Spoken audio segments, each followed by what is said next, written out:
Hello guys, स्वागत करता हूं मैं आपके अपने यूट्यूब चैनल पीए क्लासेस 2.0 पर। मैं आज आपके लिए हिंदी के कुछ मोस्ट इम्पॉर्टेंट ग्रामर पोर्शन के भाग ले आया हूं, जिसमें से रस, छंद और अलंकार हैं, जो कि आपके ये 6 नंबर पक्का करवाएंगे। और मैं गारंटी के साथ देता हूं, केवल आप इतना ही पढ़ के जाइए, आपको पेपर में पूरा मिलेगा। तो आइए इसी के साथ हम शुरू करते हैं अपना वीडियो। देखते हैं UP board class 12 Hindi most important रस, छंद एंड अलंकार, जिसमें से पहला रस है करुड़ या वियोग रस। करुड़ रस, करुड़ के नाम से ही स्पष्ट है कि किसी अच्छी वस्तु को जिसे आप बहुत ही अधिक प्रेम करते हो या जिससे आपको बहुत अधिक लगाव हो और वह आपसे दूर हो जाए, उसे ही करुड़ रस कहेंगे।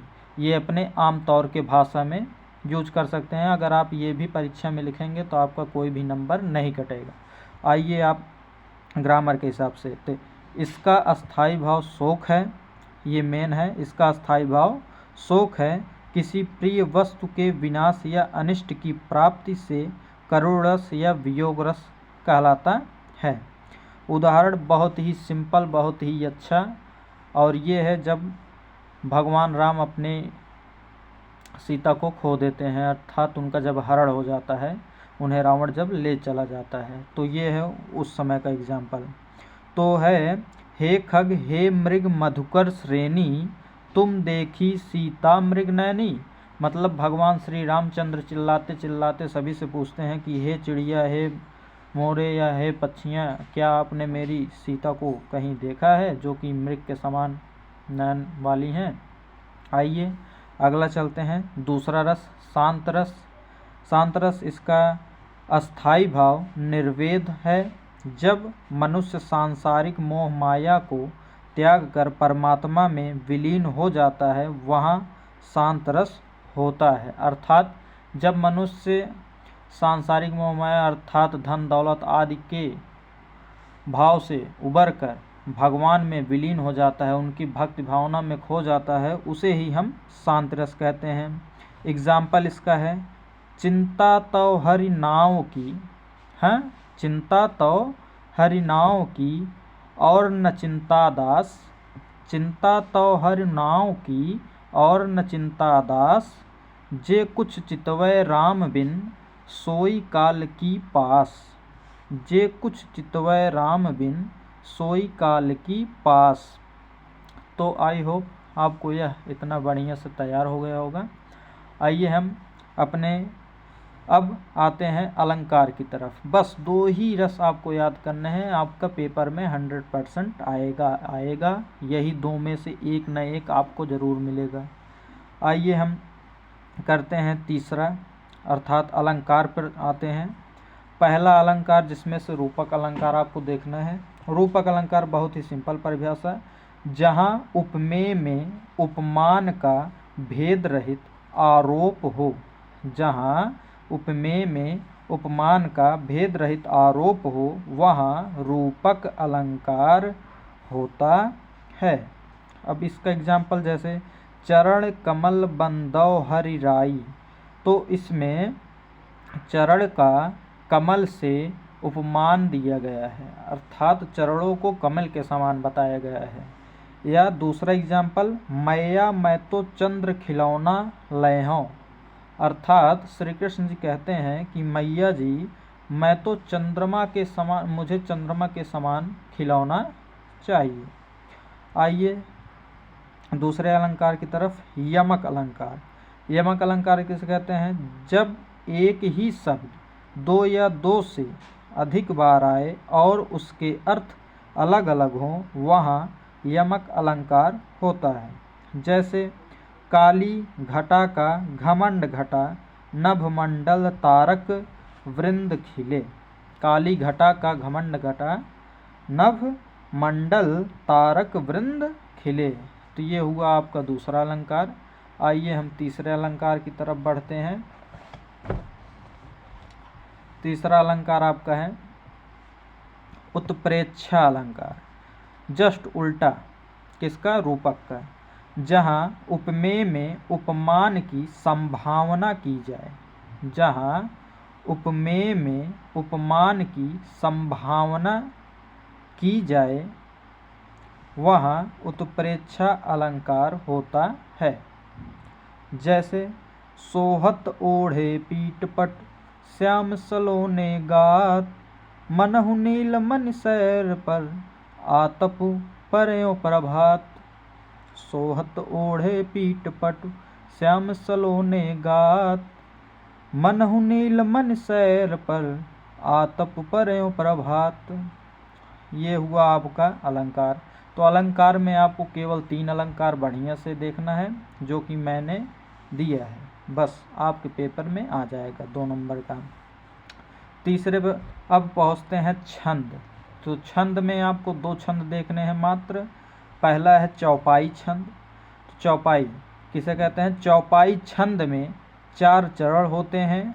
इसके प्रत्येक चरण में 16-16, ये 2 का मतलब होता है 1 16 और है यहाँ पर, तो 16-16 मात्राएं तथा अंत में 2 गुरु वर्ण होते हैं। चौपाई छंद में 4 चरण होते हैं। इसके प्रत्येक चरण में 16-16 मात्राएं तथा अंत में 2 गुरु वर्ण होते हैं। अब चौपाई के सबसे सरल एग्जाम्पल, जय हनुमान ज्ञान गुण सागर, जय कपीस तिहु लोक उजागर, राम दूत अतुलित बल धामा, अंजन पुत्र पवन सुत नामा। अब इसकी मात्रा को आइए हम गिनते हैं। जहाँ पर आ की मात्रा ना हो वहाँ पर इसे 1 ऐसे दर्शाया जाता है। तो यहाँ पर नहीं है, ना यहाँ पर है, तो 1 हो गया। अर्थात इसमें बड़ी मात्रा को गिना जाता है इससे। ये बड़ी मात्रा जहाँ आएगी तो वहाँ पर ऐसे बनाया जाएगा यश की तरह, और जहाँ पर सिंगल केवल होगा वहाँ पर 1। तो ये हो गया 1 1 1 1। ये देखिए यहाँ पर मान आ की मात्रा है तो डबल हो गया है, फिर 1 हो गया, फिर 2 हो गया, आ की मात्रा है, फिर 1 हो गया, 1 1। यहाँ पर देखिए आ की मात्रा है 2 हो गया, 1 1। तो गिन लीजिए 1 1 2 3 4 5 6 7 8 9 10 11 12 13 14 15 16। तो 16-16 मात्राएं आनी चाहिए। प्रत्येक चरण में कहा गया है, प्रत्येक चरण में 16-16 मात्राएं। आइए दूसरे पर चलते हैं। जय कपीस तिहु लोक उजागर में देखिए 1 1 1 2 1 1। यहाँ पर देखिए चंद्रबिंदी भी है, छोटी भी मात्रा है, तो ये 2 जब मात्राएं लगती हैं तो उस पर 2 हो जाता है। तो ये 2 हो गया, फिर 1 फिर 1 1 2 1 1। फिर गिनिए 1 1 2 3 4 5 6 7 8 9 10 11 12 13 14 15 16। तो इसी तरह से हम सबका निकाल लेंगे। सब में 16-16 मात्राएं हैं। अब आइए दोहा पर चलते हैं। तो दोहा के पहले और तीसरे चरणों में 13-13 मात्राएं और दूसरे तथा चौथे चरणों में 11-11 मात्राएं होती हैं। सम चरणों के अंत में गुरु और लघु होते हैं। जैसे कि एग्जाम्पल, मेरी भव बाधा हरो, राधा नागर सोई, जातन की झाई पड़े, श्याम हरित दुति होई। मेरी भव बाधा हरो, राधा नागर सोई, जातन की झाई पड़े, श्याम हरित दुति होई। तो इसमें क्या कहा है? पहले और तीसरे चरण में कितना कितना मात्रा? 13-13। तो ये है यहाँ से यहाँ तक, कामा तक पहला चरण, और इसके बाद ये तीसरा चरण है। ये पहला चरण है, ये है तीसरा चरण, और ये दूसरा चरण है, और ये चौथा चरण है। तो पहले में कितना? 13। तो 2 2 4 1 5 6 7 8 9 10 11 12 13। तो देखिए यहाँ पर 13 मात्राएं हैं। अब इसमें देखिए कितना होना चाहिए? 11 11। तो 2 2 4 4 1 5 1 6 7 8 9 10 11। तो देखिए यहाँ पर 11 11 हैं, 11 11 मात्राएं। अब आइए इसके नीचे वाले तीसरे चरण में भी 13 होनी चाहिए। तो 2 1 3 4 5 6 7 8 9 10 11 12 13। तो देखिए इसमें भी 13 मात्राएं हैं। कितनी है? 13। अब इसमें चौथे चरण में हमारा कितना होना चाहिए? 11। तो देखो परे 1 2 3 4 5 6 7 8 9 10 11 12 13। तो श्याम हरित उद्युत, अच्छा यहाँ से गिनना है, सॉरी बच्चों। 2 3 4 5 6 7 8 9 10 11। तो देखिए यहाँ पर भी कितनी मात्राएं हैं, 11। तो इसी तरह से हम पता लगाते हैं और इसी तरह सेम टू सेम आपको पेपर में छाप के आना है। तो इसी के साथ हम अपने वीडियो को विराम देते हैं और हम आपके लिए फिर एक नई वीडियो लेकर आएंगे। इसी तरह आप हमारे चैनल को लाइक शेयर सब्सक्राइब करें और मैं आपके लिए इतने मोस्ट इम्पॉर्टेंट क्वेश्चन लेकर आऊँगा जो कि आपके पेपर में रखा हुआ है और आपको फिक्स नंबर पूरा मिलेगा। Thank you.